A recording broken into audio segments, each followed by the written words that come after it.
Sir 1 ವರ್ಷ ಆಯ್ತು sir, ಇನ್ನು ಅಕ್ಕಿಟೋಲ್ ಕಮಿಟಿ ರಚನೆ ಆಗ್ಲಿಲ್ಲ ಸರ್. ಏನ್ ಹೇಳ್ತೀರಾ ಸರ್? ಸರ್ ಇದಕ್ಕೇನ್ ಹೇಳ್ತೀರಾ ಸರ್? ನನ್ನ ಮಗಳಿಗೆ ನೀವು ನ್ಯಾಯ ತೆಗೆಸ್ಕೊಡ್ಬೇಕು. ನನ್ನ ಮಗಳನ್ನ ಅತ್ಯಾಚಾರ ಮಾಡಿದಾರೆ. ಗೌಡ ಸಮಾಜದ ಆದ ನಮ್ಮ ಡಿ.ಕೆ. ಶಿವಕುಮಾರ್ ಅವರು ಇವತ್ತು ನಮಗೆ ನ್ಯಾಯ ಕೊಡಿಸ್ತಾರೆ ಅನ್ನುವಂತ ಭರವಸೆ ಇದೆ, ನಂಬಿಕೆಯೂ ಕೂಡಿದೆ. ಅತ್ಯಾಚಾರ ಕೊಲೆ ಮಾಡಿದರೆ 13 ವರ್ಷದಿಂದ ಹೋರಾಟ ಮಾಡ್ತಾ ಇದ್ದೀನಿ, ಇದುವರೆಗೆ ನನಗೆ ನ್ಯಾಯ ಸಿಗ್ತಿಲ್ಲ. ಅಕ್ವಿಟಲ್ ಕಮಿಟಿ ರಚನೆ ಮಾಡಬೇಕು ಅಂತ ಸರ್ಕಾರಕ್ಕೆ ಕೋರ್ಟ್ ಒತ್ತಾಯ ಮಾಡಿದೆ ಸರ್ ಅಂತ ಹೇಳಿ. ನೀವೊಂದು ಗೌಡ ಸಮುದಾಯ, ಅದರಿಂದ ನಿಮ್ಮ ಹತ್ರ ನಾನು ನ್ಯಾಯ ಕೇಳ್ತಿದ್ದೀನಿ, ನಮ್ಗೆ ನೀವೇ ನ್ಯಾಯ ತೆಗೆಸ್ಕೊಡ್ಬೇಕು. ನಮ್ಮ ಭರವಸೆಯನ್ನು ಅವರು ನಿರಾಶೆ ಮಾಡೋದಿಲ್ಲ ಅನ್ನೋ ಒಂದು ನಂಬಿಕೆ ಇದೆ. ಬೇರೆ ರಾಜಕೀಯದವ್ರ ಜೊತೆ ಸೇರ್ಬೇಡಿ. ಇಲ್ಲ ಸರ್. ಸಂಚಾರ ಸ್ಟುಡಿಯೋದ ಎಲ್ಲ ವೀಕ್ಷಕರಿಗೆ ಸ್ವಾಗತ. ಇವತ್ತು ಒಕ್ಕಲಿಗರ ಒಂದು ಕಟ್ಟಡ ಉದ್ಘಾಟನೆ ಸಮಾರಂಭಕ್ಕೆ ನಾವು ಬಂದಿದ್ದೀವಿ. ಇವತ್ತು ಸೌಜನ್ಯ ಪ್ರಕರಣದಲ್ಲಿ ಕಳೆದ 2 ವರ್ಷದಿಂದ ಕೋರ್ಟ್ ಅಕ್ವಿಟಲ್ ಕಮಿಟಿ ರಚನೆ ಮಾಡಬೇಕು ಅಂತ ಆದೇಶ ಕೊಟ್ಟಿದ್ರು ಕೂಡ ಇನ್ನು ಕೂಡ ಅಕ್ವಿಟಲ್ ಕಮಿಟಿ ರಚನೆ ಆಗ್ಲಿಲ್ಲ. ನಮ್ಮ ರಾಜ್ಯದ ಕರ್ನಾಟಕ ರಾಜ್ಯದ ಉಪಮುಖ್ಯಮಂತ್ರಿ ಆಗಿರುವಂತ ಸನ್ಮಾನ್ಯ ಡಿ.ಕೆ. ಶಿವಕುಮಾರ್ ಅವರು ಕೂಡ ಬಂದಿದ್ರು. ಹಾಗಾಗಿ ಇವತ್ತು ಡಿ.ಕೆ. ಶಿವಕುಮಾರ್ ಅವರಿಗೆ ಮನವಿ ಕೊಡ್ಲಿಕ್ಕೆ ಅಂತ ತಾಯಿ ಕುಸುಮಾವತಿ ಅವರು ಮತ್ತೆ ಅವರ ಕುಟುಂಬಸ್ಥರು ಬಂದಿದ್ದಾರೆ. ಆದ್ರೂ ಕೂಡ ಇವತ್ತು ಡಿ.ಕೆ. ಶಿವಕುಮಾರ್ ಅವರು ಮನವಿ ತಗೊಂಡಿದ್ದಾರೆ.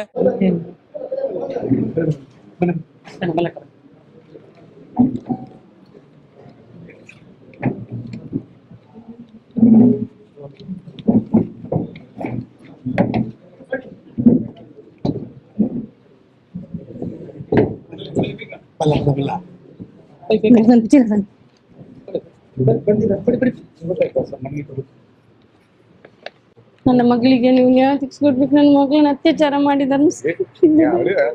ಆಯ್ತು ಹೇಳಮ್ಮ, ಅದೇನು ಹೇಳು, ತೊಂದರೆ ಹೇಳು, ಏನಾಗಿದೆ? ನಮ್ಮ ಮಗಳನ್ನ ನೇತ್ರಾವತಿಯಲ್ಲಿ ಕಲ್ಕೊಂಡು ಹೋಗಿ ಅತ್ಯಾಚಾರ ಕೊಲೆ ಮಾಡಿದರೆ 13 ವರ್ಷದಿಂದ ಹೋರಾಟ ಮಾಡ್ತಾ ಇದ್ದೀನಿ, ಇದುವರೆಗೆ ನನಗೆ ನ್ಯಾಯ ಸಿಗ್ತಿಲ್ಲ. ಇವತ್ತು ನೀವು ನ್ಯಾಯ ತೆಗೆದುಕೊಡ್ಬೇಕು. ಮಗಳ ಮುಖ ನೋಡಿಬೇಕಾದ್ರೆ ನೋಡಿ, ನನ್ನ ಮಗನ್ನು ಸಾಯಿಸಿದ್ದಾರೆ. ಅತ್ಯಾಚಾರ ನಮಗೆ ಗೊತ್ತು ಸ್ವಾಮಿ.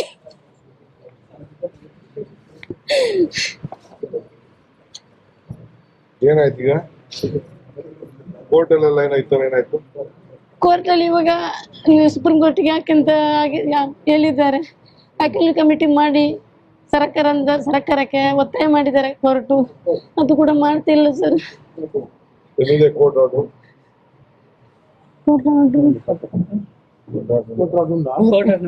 ನಮ್ಮ ಹತ್ರ ಇಲ್ಲ ಇವಾಗ.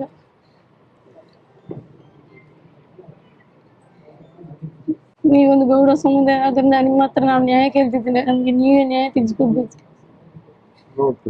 Court order ತಂದ್ಕೊಡಿ. ಏನಿದೆ ಕೋರ್ಟ್ ಆರ್ಡರ್? ಮನೆಯಲ್ಲಿ ತಂದ್ಕೊಡಿ.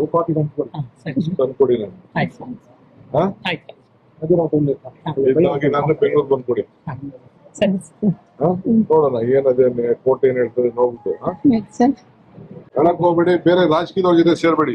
ಇಲ್ಲ ಸರ್, ನಾವು ಯಾವ ರಾಜಕೀಯದಲ್ಲಿ ಇಲ್ಲ ಸರ್. ನಾವು ಸ್ವಲ್ಪ ದಾರಿ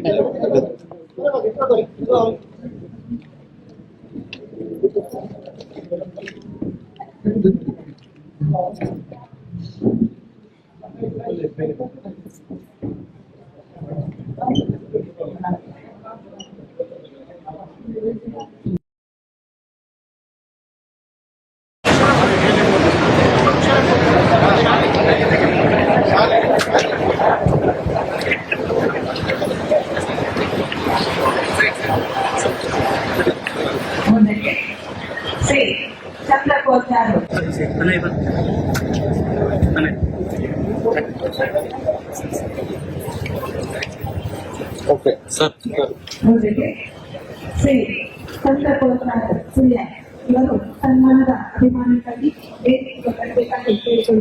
ಇದು ಅಕ್ವಿಟಲ್ ಕಮಿಟಿ 1 ವರ್ಷ ಆಯ್ತು ಸರ್, ಇದು ರಚನೆ ಆಗಲಿಲ್ಲ ಸರ್. ಸೌಜನ್ಯ ಕೇಸ್ ಬಗ್ಗೆ ಏನ್ ಹೇಳ್ತೀರಿ ಸರ್? 1 ವರ್ಷ ಆಯ್ತು ಸರ್, ಇನ್ನು ಅಕ್ವಿಟಲ್ ಕಮಿಟಿ ರಚನೆ ಆಗ್ಲಿಲ್ಲ ಸರ್. ಏನ್ ಹೇಳ್ತೀರಾ ಸರ್? ಸರ್ ಇದಕ್ಕೇನ್ ಹೇಳ್ತೀರಾ ಸರ್? 1 ವರ್ಷ ಆಯ್ತು ಸರ್, ಇನ್ನೂ ಮಾಡ್ಲಿಲ್ಲ ಸರ್.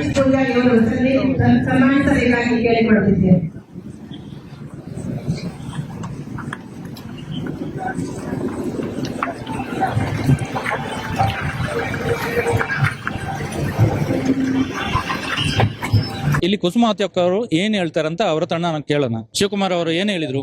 DK ಶಿವಕುಮಾರ್ ಅವ್ರ ಹತ್ರ ಸೌಜನ್ಯ ಪ್ರಕರಣ ನಮಗೆ ನ್ಯಾಯ 13 ವರ್ಷದಿಂದ ನ್ಯಾಯ ಕೇಳ್ತಿದೆ, ಇವತ್ತು ನ್ಯಾಯ ಸಿಕ್ಕಿಲ್ಲ ಅಂತ ಒಂದು ಮನವಿ ಕೊಡ್ಲಿಕ್ಕೆ ನಾವು ಇವತ್ತು ನಮ್ಮ ಗೌಡ ಸಮಾಜದ ಒಂದು ಉದ್ಘಾಟನೆಗಾಗಿ ಬಂದಿರುವಂತ DK ಶಿವಕುಮಾರ್ ಹತ್ರ ಮನವಿ ಕೊಡ್ಲಿಕ್ಕೆ ಬಂದಿದ್ದೇವೆ. ಇವತ್ತು ಮನವಿ ಕೊಟ್ಟಿದ್ದೇವೆ. ಅವಾಗ ಅವರು ಹೇಳಿದ್ರು, ನೋಡ್ತೇನೆ ನಾನು, ಇನ್ನು ಯಾವ ಪಕ್ಷಕ್ಕೂ ನೀವು ಸೇರಬಾರ್ದು ಅನ್ನುವಂತ ಒಂದು ಮಾತು ಕೊಟ್ಟಿದ್ದಾರೆ. ಅದರ ನಂತರ ಇಲ್ಲಿ ಕೋರ್ಟ್ದು ಏನೊಂದು ಆದೇಶ, ಇದು ಆದೇಶ ಮಾಡಿದಂತ ಒಂದು ಅಖಿಲ ಕಮಿಟಿ ಒಂದು ರಚನೆ ಮಾಡ್ಲಿಕ್ಕೆ ಅದು ಕೂಡ ಕೋರ್ಟ್ ಹೇಳಿದ್ದೆ, ಅದನ್ನು ಕೂಡ ಮಾಡಿಲ್ಲ ಅಂತ ನಾನು ಕೂಡ ಅವ್ರ ಹತ್ರ ಹೇಳಿದ್ದೇನೆ. ಅದು ಕೋರ್ಟ್ ಏನ್ ನಿಮಗೆ ಆದೇಶದ ಒಂದು ಇದು ಕೊಟ್ಟಿದ್ದಾರೆ ಪತ್ರ, ಅದನ್ನು ತಂದುಕೊಡಿ ಅಂತ ಇವತ್ತು ಹೇಳಿದ್ದಾರೆ. ಅದನ್ನು ಕೂಡ ಇವತ್ತು ನಮ್ಮ ಗೌಡ ಸಮಾಜದ ಇಲ್ಲಿ ವಾಣಿಯಲ್ಲಿ ಕೂಡ ನಾವು ಅವರಿಗೆ ಅದು ಕೊಟ್ಟಿದ್ದೇವೆ. ಅವರು ಏನೋ ಒಂದು ಆಮೇಲೆ ಏನಂದ್ರೆ ನಾವು ಒಂದು ಆ ಪತ್ರ ಕೊಟ್ಟಾಗ ಟ್ಯಾಂಕ್ ಅಂತ ಒಂದು ಮಾತು ಮಾತ್ರ ಹೇಳಿ ಇವತ್ತು ಹೊರಟಿದ್ದಾರೆ. ಯಾಕಂದ್ರೆ ನಮಗೆ ಗೌಡ ಸಮಾಜದ ಆದ ನಮ್ಮ DK ಶಿವಕುಮಾರ್ ಅವರು ಇವತ್ತು ನಮಗೆ ನ್ಯಾಯ ಕೊಡಿಸ್ತಾರೆ ಅನ್ನುವಂತ ಭರವಸೆ ಇದೆ, ನಂಬಿಕೆಯೂ ಕೂಡ ಅವರ ಮೇಲೆ ನಂಬಿಕೆ ಇದೆ.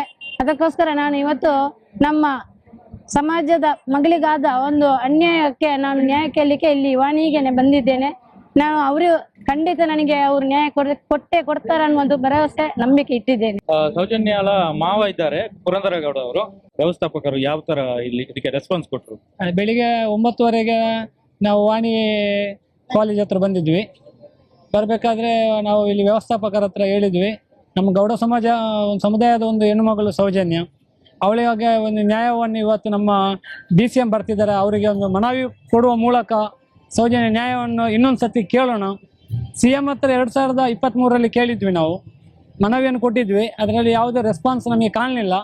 ಹಾಗೆ ಇವತ್ತು ನಮ್ಮ ಒಕ್ಕಲಿಗ ಸಮುದಾಯದ ಅವರೇ ಆಗಿರುವಂಥ DK ಶಿವಕುಮಾರ್ ಅವ್ರ ಹತ್ರ ಮಗದೊಮ್ಮೆ ನಾವು ಮನವಿಯನ್ನು ಕೊಟ್ಟು ಅವ್ರ ಹತ್ರ ನಾವು ಮನವಿ ಮಾಡಿದ್ದೇವೆ. ಮನವಿ ಕೊಡುವ ಹೊತ್ತಿನಲ್ಲಿ ಹೇಳಿದ್ರು, ಹೇಗೆ ಈ ಸೌಜನ್ಯ ಪ್ರಕರಣ ಇವಾಗ ಏನಾಗ್ತಾ ಉಂಟು ಕೇಳಿದ್ರು.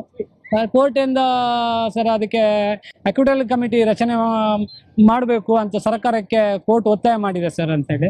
ಅದರಿಂದ ಅವ್ರು ಹೇಳಿದ್ರು ಅಷ್ಟೊತ್ತಿನಲ್ಲಿ, ಕೋರ್ಟ್ ಆರ್ಡರ್ ಇದೆಯಾ ಕೊಡಿ, ಹಾಗಾದ್ರೆ ನಾನು ನೋಡ್ತೇನೆ ಅಂತೇಳಿ ಅದನ್ನು ಕೊಟ್ಟಿದ್ದೀವಿ. ಕೊಡ್ಬೇಕಾದ್ರೆ ಥ್ಯಾಂಕ್ ಯು, ನಾನು ಅದನ್ನು ಮಾಡ್ತೇನೆ ಅನ್ನೋ ಒಂದು ಭರವಸೆಯನ್ನು ನಮ್ಗೆ ಕೊಟ್ಟಿದ್ದಾರೆ. ನಮಗೆ ಈ ಸರ್ಕಾರದ ಮೇಲೆ ಸಂಪೂರ್ಣ ವಿಶ್ವಾಸ ಇದೆ. ಅದು ಅಲ್ಲದೆ ನಮ್ಮ ಒಕ್ಕಲಿಗ ಸಮುದಾಯದವರೇ ಆದ DK ಶಿವಕುಮಾರ್ ಮೇಲೆ ತುಂಬಾ ಭರವಸೆಯನ್ನು ಇಟ್ಟುಕೊಂಡಿದ್ದೀವಿ. ನಮ್ಮ ಭರವಸೆಯನ್ನು ಅವರು ನಿರಾಶೆ ಮಾಡೋದಿಲ್ಲ ಅನ್ನೋ ಒಂದು ನಂಬಿಕೆ ಇದೆ. ನೋಡೋಣ ಸರ್ ಏನಾಗುತ್ತೆ ಅಂತೇಳಿ.